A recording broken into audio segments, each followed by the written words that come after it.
Hi guys, so this is my second recent reads in June, and I just gotta do it because I'm behind on my recent reads and I need to catch up finally. I just didn't do them earlier on in the year. I didn't do wrap-ups. But this one will be kind of fast because a lot of them I've like simple or quick book reviewed them. So yeah, let's just get on with some books that I've read this year.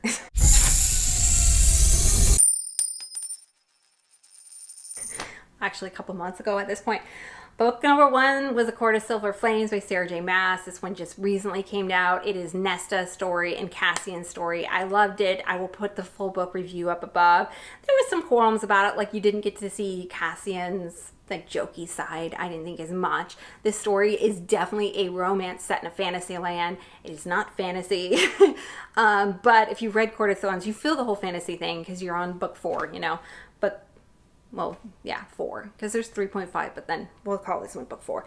But if you love them, I think you'll love the story. You really get to know Nesta, who I did not like going in, but really got to know her and liked it. There were some mental health issues, just for a trigger warning in this, but it's a Fae world-based fantasy series if you have not read it, and you need to start at Court of Thorns. But like I said, I'll put the full review up above.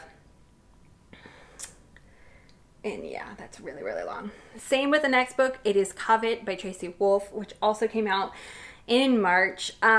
This one, I put a full review up above as well. This one, she's like really going up and down with who she wants this girl to be with. But it has a ton of adventures in this story, but this one has less adventures, so I didn't love it as much. The other ones are really heavily adventure ridden, but you do get to see kind of outside this magical realm she has created, which I really enjoyed. You get to like go see some giants and where they live, and you get to go to their prison, which is cool. I wish like in Hogwarts we would have spent some time in Azkaban for some reason. I don't know why, but I feel like it would have been a cool storyline. But that was a cool storyline. I had fun with this, but like I said, I put the full review up above. Can't wait for the 4th book, maybe the final, I don't really know, Court to come out. But this is a fantasy series about a girl, like a teenage girl. She graduates from high school in this book, and she is a gargoyle. But there are vampires and wolves and all sorts of fun things in the book. Book number 3 is Much Ado About You, and this is by Samantha Young. Book was adorable setting, and that's what really caught me. I liked Fight or Flight. I thought it had better. Fight or Flight was the first book I read by her. I thought it had better like movement in the story and like banter between the two main characters. This story is so cute though. It's about this girl who goes off and runs this bookshop, and it's just an adorable set scene, and you can't help but not like it in that way. The whole premise of the book is this girl's trying to find herself, but she does not want to get involved with somebody. But then there's this guy, and she has all these rules set. You can't be younger than me and all this stuff. But then there's this guy that comes into her life, you know, and kind of flips everything on its head. But I just, like, in the end, I didn't believe the ending story. Like, it was just one of those end stories that I didn't believe the major conflict in the story, so I couldn't rate it very high. So I think I gave it 3 out of 5, but it was a good story. It was fun. It was easy to read. It was like reading candy. It was such a fun setting. I felt like I was there in England running this bookshop. But in the end, I just didn't believe the conflict in the end. And it made me dislike the main MC, the main girl, a little bit.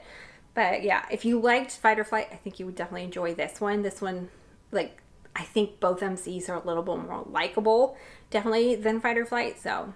Book number 4 is Enjoy the View, Most Things Alaska, number 3 by Sarah Morgenthaler. So this book was a hurry up and wait romance book. I haven't read one of those in a while, but it was like fall in love and sit there with it. Just sit there with it, because it's about a girl who's a filmmaker. She gets taken up on this like mountain hike, and obviously in below freezing temperatures, you can't do anything about your love interest because things would freeze and fall off. So it was definitely a very career-driven girl book about this girl trying to break out of the actress she had been and being taken serious in Hollywood, and she's doing like an Alaska site thing, Alaska like tourism thing.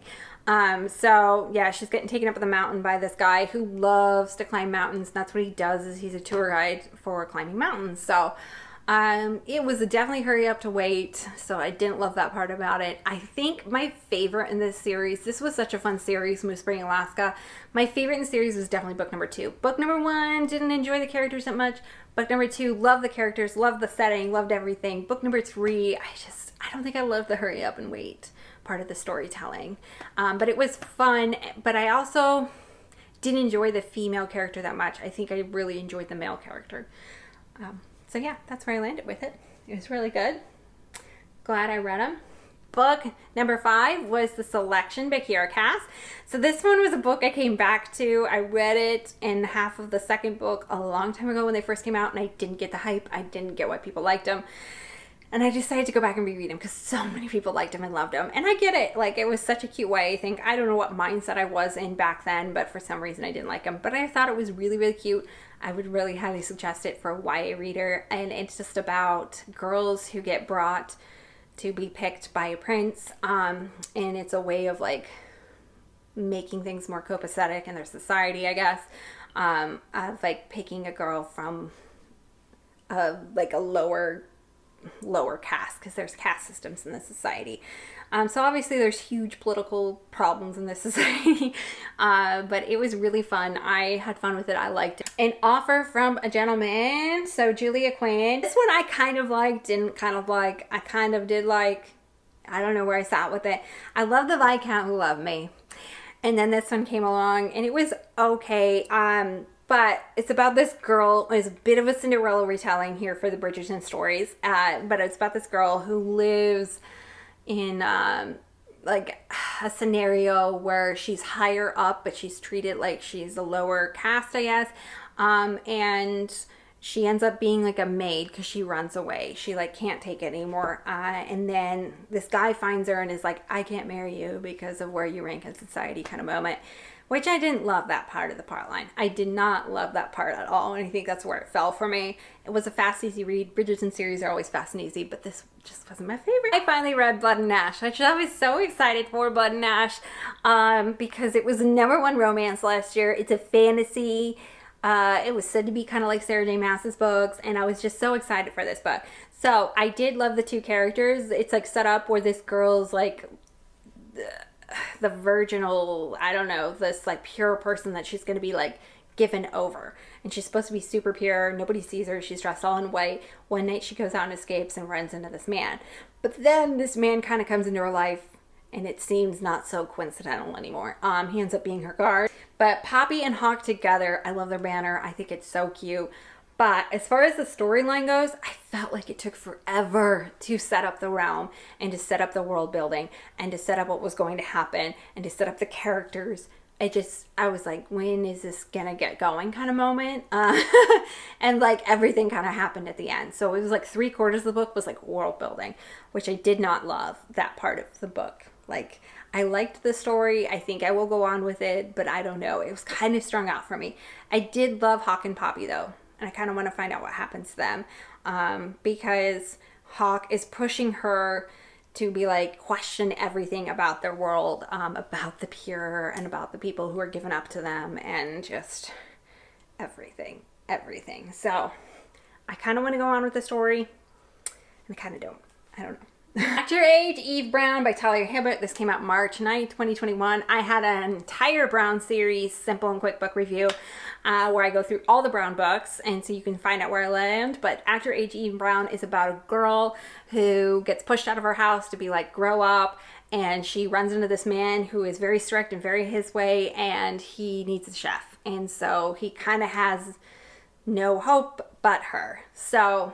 and she's kind of finding herself, finding out she's good at being a chef. He runs an inn, and that's the whole storyline. But I will link up the full review up above. Book number 9 is Romancing Mr. Bridgeton. So this one I was so excited about because it's about Penelope and Colin, and then the book kind of fell flat for me. Because I love Penelope, and I love Colin, and I wanted to read their story ever since I saw Bridgerton's. Because Penelope is a writer behind the whole book series, kind of like behind the gossip magazines, and you find that out in this book. And Colin is like this funny, charming younger brother who you just wanted to know about. But their story kind of falls flat. The whole premise is Colin didn't see her till he saw her. And it's like, meh, I I don't know, it just kind of fell flat the way it was written, and I didn't love it. Book number 10 is This Time Next Year by Sophie Cousens. This came out August last year. About like a girl who thinks her luck was stolen from her because another boy was born at the same time as her, and she was probably born first and deserved this famed acclaim or something like that. And she thinks she has bad luck on New Year's Eve. That's the whole premise of the story. She runs into this boy 20 some odd years later. I thought it was really cute. I thought it was really easy to read, but also, again, not very memorable. I had to like refresh myself on this story and what it was about and who it was about. So in the end, it was a take it or leave it kind of rom-com for me. That is all of the books I've read recently. I will see you guys probably in a book haul or a book on haul soon, and I will see you in the next one. See you guys next time. Bye!